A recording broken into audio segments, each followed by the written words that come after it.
Welcome to the Truckers Bookkeeper Academy. This is our course on how to set up IRP and IFTA. In this course, how to set up International Registration Plan and International Fuel Tax Agreement. We have lots to cover, but don't worry. We're going to walk you through it step by step.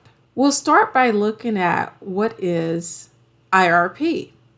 Then we'll go on to explore what is IFTA.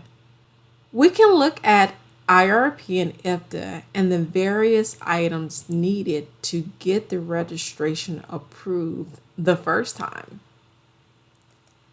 Building on IRP and IFTA, we look at various applications involved in getting this approved. Items like your documentation, your DOT and MC number, and following the directions to the T. All of these items, along with a little patience, will get you exactly the approval you need.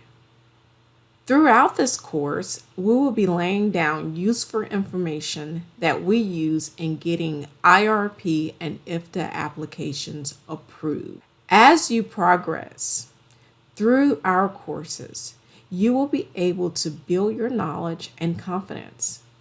We have a lot of exciting stuff to cover in this course. Let's jump in and get rolling.